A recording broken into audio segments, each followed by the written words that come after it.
Amigos, bienvenidos a 2.5 Gasteiz, VTV, 26 de febrero del 2016. Arrancamos este programa ya en el último día de la semana. Lo digo porque siempre digo, recta final de la semana. No, ya hoy es el último día, ya estamos en puertas del fin de semana, evidentemente el fin de semana que es para eso, para relajarnos. Bueno, televisión, como televisión local somos únicos, aquí estamos. Gracias a ustedes sí que es verdad que seguimos adelante en este proyecto, cada vez son más los gasteiztarras y los alaveses que nos ven, y desde aquí darles gracias porque esto es así. Y además ejemplos podríamos contarles y ponerlos muchos encima de la mesa, de algunos, incluso algunos como el que me pasó ayer en una cafetería, que no lo voy a comentar evidentemente, pero bueno, cuando menos gracioso y bueno. Está muy bien, sinceramente, se lo agradezco, sinceramente. Bueno, dicho esto, viernes, hoy dejamos un poquito la política de lado porque vamos a hablar de algo que, bueno, pues que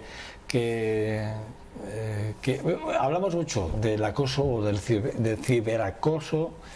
Ya siempre les digo que ya deben de perdonarlo porque a veces Eva Silva, ¿qué tal estás? Bueno, te vas a saludar. Bueno, la responsable de Save the Children de Euskadi, que es a la que voy a entrevistar ahora mismo, pero tengo un problema en la boca, me he puesto un aparato y tengo ahí un problema y a veces se me cuesta pronunciar y bueno, pues eso, tengo que intentar hacerme a él, bueno, sin más. Entonces lo digo. Bueno, el caso es que sí que es verdad que hemos oído hablar mucho sobre el acoso y el ciberbullying, ¿no? De alguna forma.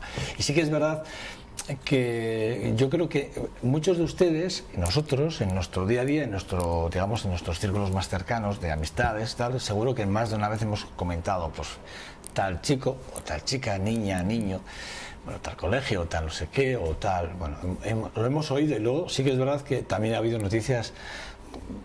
También comentaremos más de algunas de las que hemos tenido conocimiento hace unas semanas también, bueno, pues en las que sí que hemos visto que el resultado el más trágico de los finales, pues se ha llevado la vida de algún niño por delante, ¿no? Y estamos viendo que es algo que en el día a día, bueno, pues lo vivimos.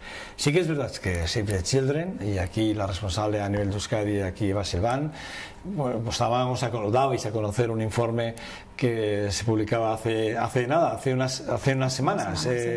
Yo a eso no juego, bullying y ciberbullying en la infancia, así se titula el informe, un informe que creo que, si no me equivoco, lo tenemos aquí encima de la mesa. Es un informe que, bueno, sinceramente, más de 21.000 encuestados, creo que es un dato importante. Y luego, ya saben que los datos de encuesta, los más o menos, son importantes para saber cuán importante es un informe o una encuesta. Bueno, pues el margen de error, la verdad es que aquí, que es un dato en el que ahí lo primero que fui a buscar, es un dato de error mínimo, lo cual quiere decir que es una información que no sé si os lo han pedido desde alguna institución o no, pero desde luego es un informe importante. Bueno, lo primero es saludarte, Eva. ¿Qué tal estás? Bien. Hacía mucho que no te veía, que no te tenía por aquí. Siempre un placer estar ahí con vosotros. El placer es siempre nuestro, qué enorme. Bueno, ¿por qué Save the Children decide hacer un informe de este calado, centrarse en el ciberbullying, en el acoso, y por qué de estas encuestas? Es la primera pregunta, que creo que es la más importante, claro. Créeme, porque tenéis otras dedicaciones, ¿no? Que también siempre alrededor de los niños, ¿no? Sí, tenemos muchas dedicaciones porque las problemáticas que afectan a los niños y a las niñas son amplias, son muchas, ¿no? El porqué de un informe sobre acoso y ciberacoso, pues la respuesta es muy clara, porque es un problema que nos afecta a todos y a todas, todos en nuestro contexto más cercano. Conocemos de algún caso de algún niño, alguna niña que está sufriendo acoso o que ha sufrido acoso, pero aún así es una realidad todavía invisible en cuanto a la magnitud, la importancia que le damos al problema. Y en eso queremos ser muy claros con Save the Children y con este informe, cuyo título es muy explícito. Yo a eso no juego, porque nosotros con el tema del acoso no queremos jugar, no nos lo queremos tomar como una chiquillada ni como una broma. Nos parece que es violencia, sufrir acoso de una manera continuada es una manera de violencia que afecta directamente a los niños y a las niñas y que tiene un impacto terrible en quien lo sufren. Habláis de que 1 de cada 10 niños sufre algún tipo de acoso. Estamos hablando de acoso o ciberacoso, que ahora es lo más sencillo. Es decir, detrás de la pantalla de un teclado muchos niños, agresores se han refugiado para ser más crueles si cabe, ¿no? De alguna forma, ¿no? Pero sí que es verdad que es 1 de cada 10. A mí la verdad es que es un dato que me ha sorprendido. Como decías, Joseba, el informe se han hecho 21.000 encuestas. 21.487 para ser exactos. Exacto, en el conjunto del Estado, y tiene un margen de error muy pequeño y es muy representativo. O sea, es el informe sobre acoso y ciberacoso que tiene una muestra mayor de encuestas, ¿no? en el conjunto del Estado, ¿no? Entonces, lo que queremos poner primero, ser la voz de los niños y las niñas que sufren esta situación. Insisto en que sufrir acoso es una forma de violencia, y que los niños y las niñas que sufren acoso sufren muchísimo dolor, muchísimo daño.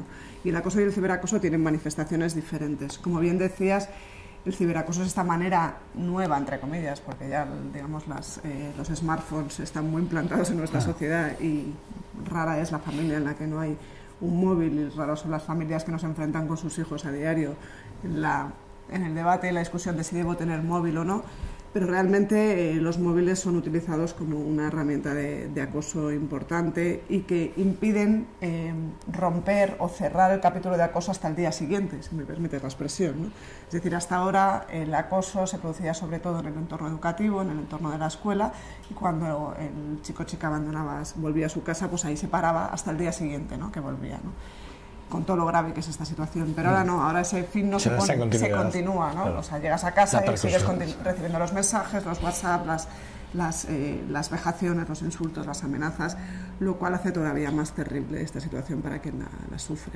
Fíjate, tú hablabas, cuando habláis en el informe dais algunos datos así muy por encima. Dice que la encuesta dice que el 9,3% de los estudiantes encuestados consideran que han sufrido acoso tradicional en los 2 últimos meses, y es el 9,3%, que es, a mí me parece, claro, de 21.000 estamos hablando que es un porcentaje muy elevado, a mí me parece una auténtica barbaridad, y que el 6,9% considera a la víctima se siente como ciberacosado. O sea, que sí, efectivamente, que sí que hay una cierta continuidad, ¿no? Pero siempre hablamos lo mismo. ¿Y qué pasa en los centros? ¿Se hace algo desde los centros? El informe contempláis, sí que es verdad, dais pautas, ¿no? Pero luego, si quieres, hablamos de esas pautas.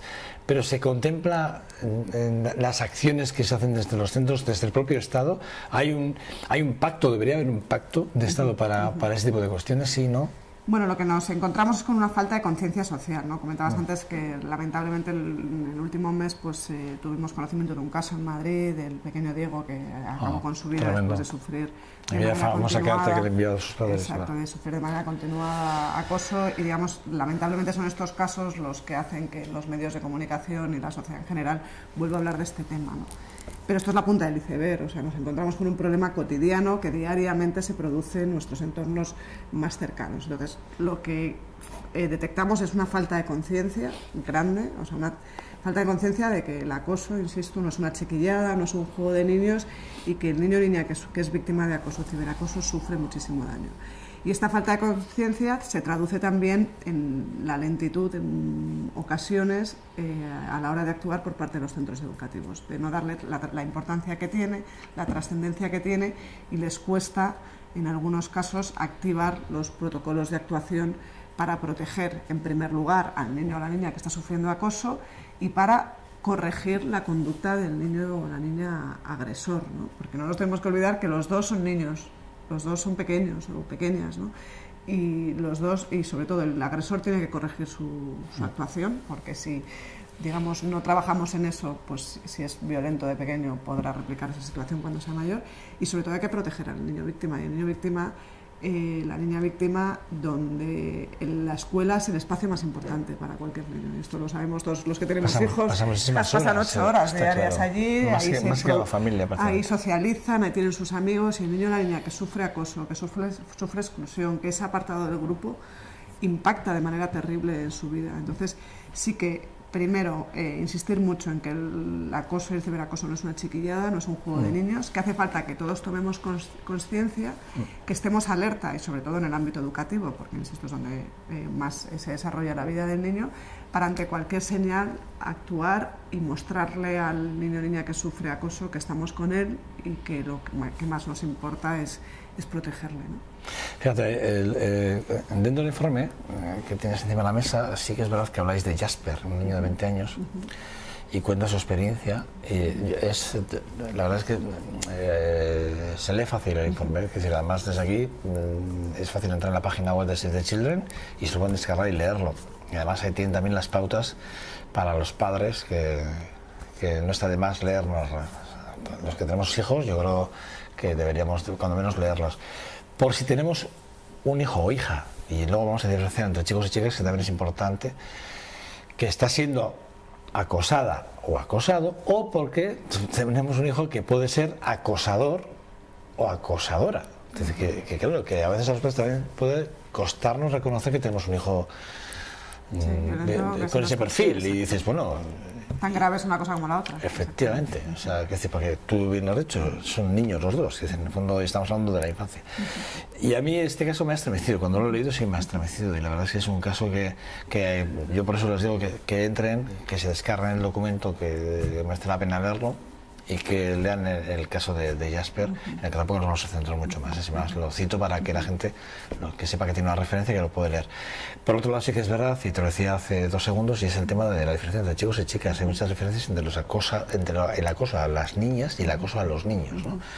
En cualquier caso siguen siendo acosos y evidentemente, bueno, tampoco vamos a diferenciar sexos, pero sí que hay como una mayor prevalencia, sí, lo que nos arrojan las encuestas que hemos hecho es que que las niñas sufren mayor acoso que los niños, con lo cual puede haber un componente de género ahí. Al final estamos hablando de relaciones, de establecer relaciones de poder, de yo puedo más que tú, yo soy más fuerte que tú, yo domino sobre ti, por lo tanto yo ejerzo violencia sobre ti.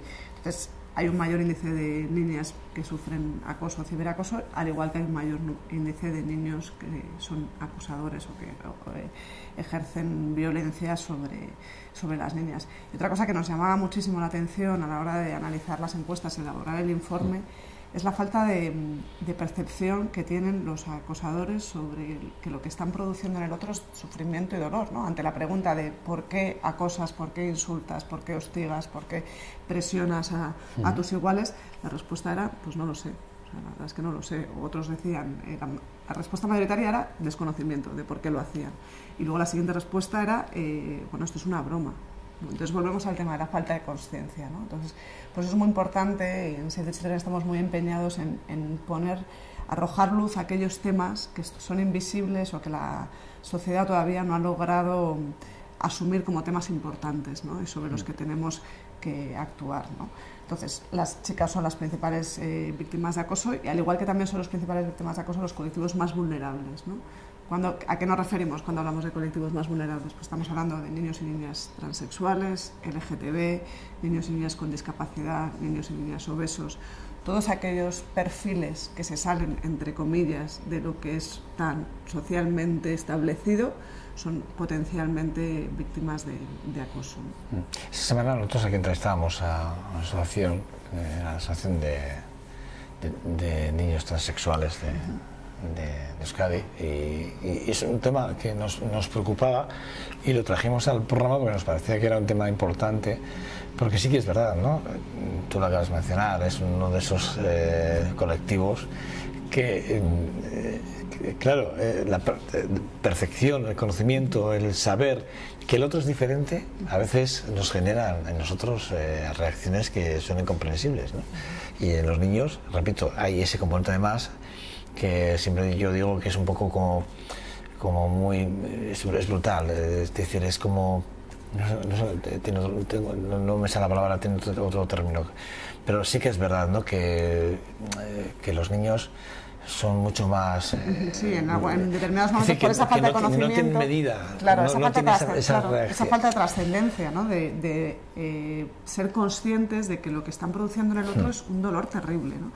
Mira, cuando la semana pasada presentamos el informe y al inicio cualquier espectadora que tenga el interés de ver el informe, al principio del informe invitamos a las personas que lo leen a reflexionar. Hay una reflexión que decís que al final del informe volvemos a hablar de ello.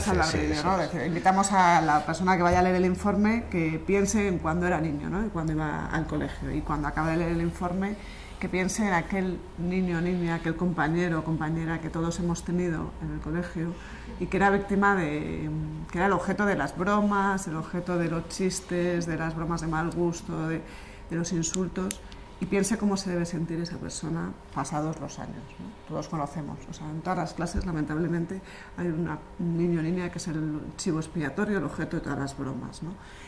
Nosotros ya en nuestra edad adulta podemos reflexionar y tomar esa conciencia de que lo que produjimos en ese chico o esa chica fue un daño terrible, ¿no?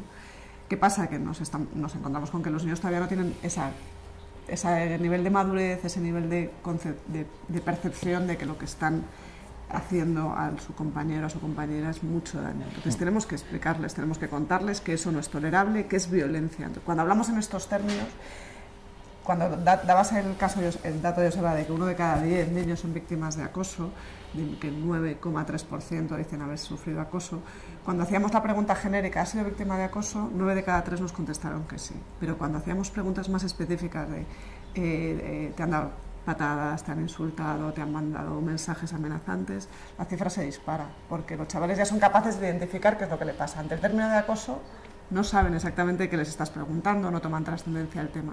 Pero ya cuando les dices, te han insultado de manera continuada, te han mandado mensajes, entonces ahí ya se dispara. Entonces volvemos se identifican con las preguntas, ven, les haces pensar, recapacitan. Esa falta de conciencia es importante, muy importante trabajar. Vale, a la finalidad de la encuesta, y esta finalidad de esta encuesta tiene... Bueno, es la de detectar, ¿no?, si puedo ser una de esas víctimas, ¿no?, incluso si puedo ser uno de un acosador, ¿no?, un acosador no determinado. Claro, y alguno enfrentarse a esa realidad tiene que ser dura. Una de las cosas que también decís es, habláis de que es una realidad que es necesario medir, decís en el informe. ¿Qué hemos hecho mal? Pues primero no tomárnoslo como una chiquillada, como un juego. Bueno, los niños aprenden, se están empezando a relacionar, les hace más fuertes, les hace más duros. Perdón, no les hace más fuertes, no les hace más duros, les hace daño, sufren con ello. Con lo cual, digamos, rebajar el discurso es lo primero que hemos hecho mal, no darle la importancia que tiene. Y solamente le damos la importancia que tiene cuando lamentablemente ocurre un caso como el de Diego, pero que insisto, desde Save the Children insistimos que es la punta del iceberg. Hemos hecho mal que no contamos con un seguimiento, una supervisión por parte de las administraciones con competencia en el tema, que garanticen que todos los centros educativos cuentan con un plan de convivencia y que ponen en marcha, en el momento en el que se detecta una situación de acoso, un protocolo de actuación que vaya encaminado a, primero, proteger a la víctima y, segundo, reconducir la actuación del agresor o agresora, ¿no? Primero, he insistido mucho el tema de la conciencia y luego que la toma de conciencia por parte de la sociedad de que esto no es una chiquillada. Y segundo, la administración tiene que ser más insistente y más vigilante en que todos los centros educativos en Euskadi, por ley, todos los colegios tienen la obligación de contar con un plan de convivencia y con un observatorio de convivencia. Este plan de convivencia es importante porque es un plan del que se dota el centro educativo. Entonces, cuando un centro tiene un plan de convivencia, interioriza en su gestión todas estas cosas, ¿no? Tienen que admitir realmente que tienen un problema, ¿eh? Exacto. O supongamos que vamos a un centro educativo que no reconoce que tiene un problema y que le proponemos crear ese observatorio, ¿no? Lo primero que tienen que hacer es pensar que ellos en algún sitio, en alguna parte, en algún rinconcito de alguna aula hay algún niño que seguro que no lo está pasando bien, que no puede ser perfecto, y por lo tanto ese observatorio es necesario. Pero tiene que costar mucho, ¿eh? Cuesta porque hay miedo, hay falta de recursos también. Es verdad que se han producido recortes en el ámbito de la educación que hacen que los centros vayan saturados y que no lleguen a cubrir todos los retos que se enfrentan diariamente. Pero insisto, es una falta de conciencia, ¿eh? Cuando la sociedad en su conjunto toma conciencia de que esto es un problema, que esto es algo serio, se articulan los mecanismos para que esto se corrija. Y luego nosotros planteamos el escenario ideal, que es aquel centro al que tú llegas y tú sabes que en ese centro la violencia no es tolerable, o sea, tolerancia cero a la violencia. Conocíamos el caso hace un par de años con una iniciativa que impulsó aquí el Ararteko en Euskadi, de centros educativos en el Reino Unido, que a la entrada ponía la violencia no es tolerable. Entonces, desde el momento en el que tú ponías un pie en ese centro, había muchas señales que a ti te hacían ver que ahí la violencia no se iba a tolerar y no se iba a permitir, ¿no? Desde la primera reunión que tenías con el director, las reuniones que tenías con los profesores, las profesoras, ahí todo eso se respiraba en el ambiente. Entonces ahí es muy difícil que se produzcan estos casos de acoso. Hablabas del pequeño Diego, de ese chaval de 11 años que el pasado 14 de octubre, bueno, pues se suicidó, decidió quitarse la vida, digo, porque lo has mencionado varias veces. Sí que es verdad que de alguna forma es un caso que saltó a todas las primeras páginas de toda la prensa a nivel nacional, que no hubo nadie que no se hiciera eco y que era injusto además porque los padres denunciaron una situación de injusticia en tanto cuando no se les reconocía tampoco, porque claro, un niño que en la carta dice que era insufrible ir al colegio, que no quería volver al colegio, que se quitaba la vida porque no quería seguir yendo al colegio. Ostras, vamos a ver, o sea, esto hay que hacerse el juego. Y a Dios gracias, el juzgado número 1 de Leganés ha reabierto la causa, a Dios gracias, y bueno, se avanza en las investigaciones que se han querido ocultar de alguna forma y no se han querido sacar adelante. Pero por eso te preguntaba, porque... Y luego te lo preguntaba esto porque sí que es verdad que de alguna forma, también te decía fuera de cámaras, y permíteme que lo introduzca, el tema del colegio privado y el público, ¿vale? Yo tengo una sensación, leo el informe, repito, no me lo puedo leer todo, pero sí que en la parte que me he leído sí que tengo la sensación de que existe menos impunidad en un colegio público que privado. Y tengo la sensación, por muchos motivos que tampoco voy a poner encima de la mesa, pero yo tengo esos motivos. O sea, tengo motivos que me dan que pensar, o por lo menos me dejan... me dicen que puedo pensar que esto es así, ¿no? De hecho, vosotros vais, repito, a lo público, no vais a lo privado. Bueno, vamos a lo público porque son los colegios que han facilitado la encuesta, o sea, no porque nosotros no hayamos querido investigar, o sea, hacer este mismo informe con colegios concertados. O sea, lo ideal hubiese sido que el informe contemplara los concertados no han querido en ningún momento saber nada, ¿no? No han facilitado, no han sido partícipes de la encuesta. No, pero es un dato importante, ¿vale? Porque un poco avala un poco lo que acabo de decir yo, de alguna forma, ¿no? Entonces nosotros, o sea, lo que reflejamos aquí es la situación de la prevalencia del acoso en la educación pública, en lo que es el primer ciclo de los primeros años de la ESO, de primero a cuarto de la ESO. Hay un marco legal que es obligatorio para los colegios públicos o concertados, o sea, a nosotros nos da igual, o sea, que se hable público o de concertado. Lo cierto es que todos los centros públicos tienen que contar con un plan de convivencia. El plan de convivencia, insisto, es algo que tienen que conocer todos los profesionales que interactúan en el centro y los no profesionales, es decir, el equipo directivo, los profesores, profesoras y las familias también, y los niños y las niñas. Los alumnos que forman parte de ese colegio tienen que conocer que existe ese plan de convivencia.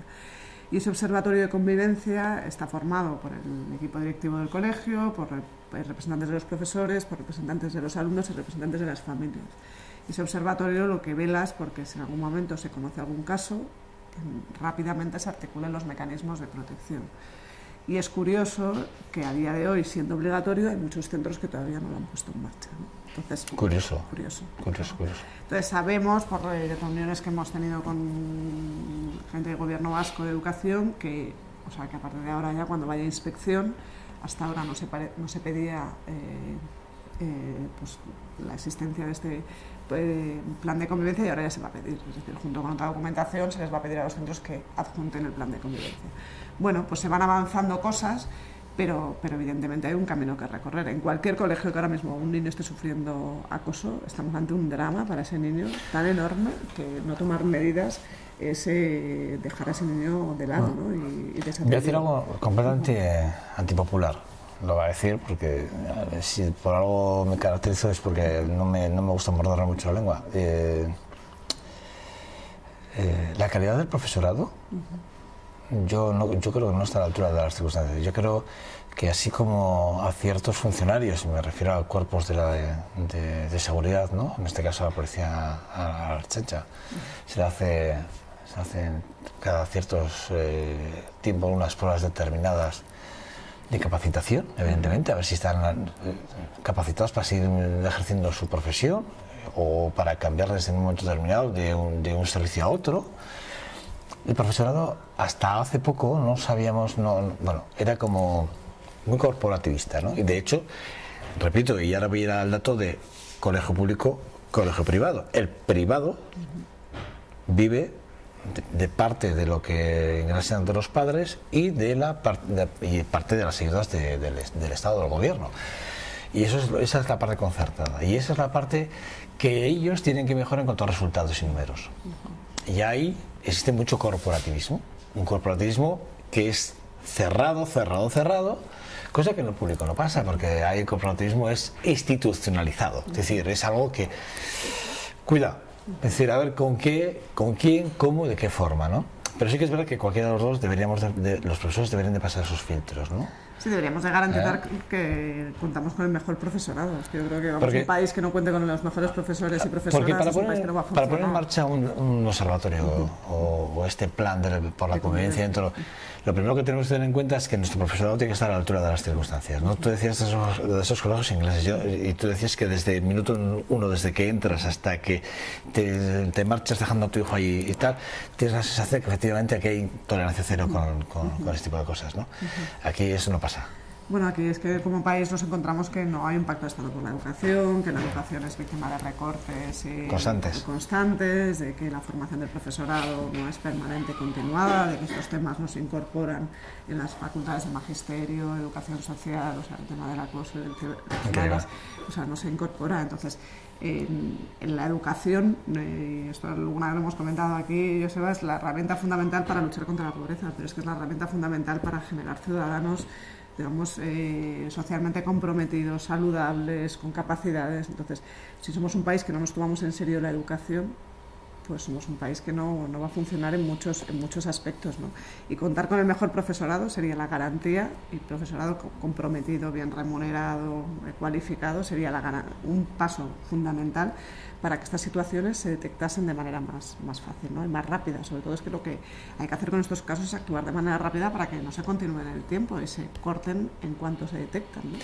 Algo estamos haciendo mal. Sí.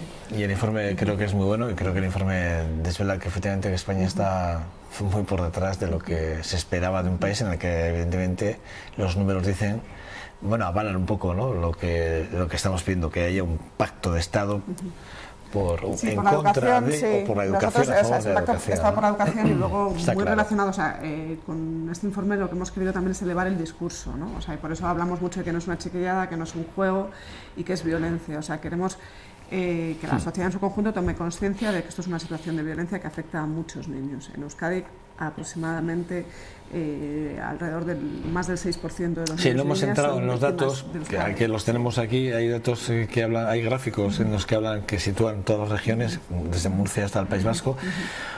El País Vasco, pues, por ejemplo, cuando hablamos de ocasional o frecuente con respecto al porcentaje de niños y niñas víctimas de acoso, pues efectivamente estamos hablando de que ocasionalmente supone un 5,3% y frecuentemente un 1%. Estamos muy por debajo de otras. Sí, ¿no? Bueno, estamos por debajo, pero bueno, nos da un poco igual. O sea, en el sentido de que cualquier situación que debería ser cero, sí, está claro. Ser cero, está cero. Pero bueno, yo creo que cero, vamos a ser serios, pero a ver, ¿en qué podemos tener un cero? En nada. Sí, es complicado, es complicado, pero es nuestra utopía, nuestro fin. Y por eso la importancia de elevar el discurso, y aquí sí que quería compartir con los espectadores bueno, nosotros estamos muy focalizados en conseguir una ley que haga frente a cualquier tipo de violencia hacia la infancia, y por eso consideramos que el acoso y el ciberacoso es violencia, porque ejerce daño, sufrimiento, y la definición de violencia que hace las Naciones Unidas hacia la infancia es muy clara. O sea, cualquier situación que ejerce daños, que produce daño, sufrimiento por acción o por omisión en un niño o niña es un acto de violencia, y el acoso ejerce daño al niño que la sufre, ¿no? Entonces, en ese sentido estamos trabajando muy intensamente para conseguir una ley que haga frente a cualquier tipo de forma de violencia hacia la infancia, en el mismo sentido en el que se consiguió hace unos años una ley de atención integral a las mujeres víctimas de violencia de género. Es decir, como sociedad tenemos claro que la violencia hacia las mujeres no es tolerable, y parece que todavía no tenemos claro que la violencia hacia los niños tampoco es tolerable. Hay algunas que sí, pero otras que seguimos banalizando o no dándoles la trascendencia. Me está acordando Alicia, me has hecho recordar, sí. Y estaba leyendo además un dato que aportasteis, que realmente cuando lo has hecho me he ido a por él, cuando hablaste de esos 36.821 niños víctimas de los delitos violentos en España. Repito, 36.821 niños. Exacto. Y no contamos con una ley una ley integral que haga frente a las situaciones de violencia. Bárbaro. Y es muy importante contar con una ley, porque una ley lo que nos da es el marco de actuación y lo que garantiza es la protección de estos niños víctimas, entendiéndolos a ellos como objetos de la violencia, no como actores secundarios de otros tipos de violencia. Entonces, habremos conseguido un avance muy importante en el momento en el que tengamos esa ley. Y aquí me vas a permitir, Joseba, que invite a los espectadores que están viendo el programa a que se unan a nuestro esfuerzo y a nuestro empeño por conseguir esta ley. Hemos lanzado una recogida de firmas en la página web, en savethechildren.es, para conseguir el mayor número de adhesiones, que hagamos entre todos fuerza para que el gobierno que se cree, que esperemos que sea pronto, pues que sea una de sus prioridades promover una ley de atención integral a los niños víctimas. Algo está cambiando porque hay muchas fuerzas nuevas que sí que es verdad que, bueno, pues esperemos que entre tanta pluralidad en el gobierno de España, me refiero al Congreso de España, entendemos que haya cosas como estas que sí que sean. Ahí tenemos en la pantalla ahora mismo, efectivamente es en la propia página de Save the Children, pueden entrar y ahí pueden firmar recoger esa firma que necesitamos para cambiar esta ley, para pedir que haya una ley evidente que proteja, ¿no? Y que exacto, actualmente somos capaces de reducir esos 36.000. Ese dato que tenéis, que bueno, que no vamos a entrar en el tema porque no tenemos más tiempo, pero lo desglosáis muy bien y la verdad es que, bueno, ahí estaba esto. Eva Silva, no tengo más tiempo. Pero nos emplazamos para en breve volver a estar juntos. Por supuesto, cuando queráis. No revueltos, pero juntos. Pero juntos, exacto. Vale. Muchas gracias, Olea. Gracias a vosotros. Cuídate mucho. Responsable de Save the Children en el País Vasco. La verdad es que siempre es un lujo, siempre que viene Eva aquí es un lujo poder hablar con ella porque es clara, hace todo muy clarito y bueno, y además luego con ese tono que tiene, que tan calmado. Bueno, la verdad es que muy bien. Sin más, pausa para la publicidad y nada, regresamos en nada, ya saben, hoy ni deporte, nada, ¿no? Directamente nos vamos a la tertulia. Hasta ahora.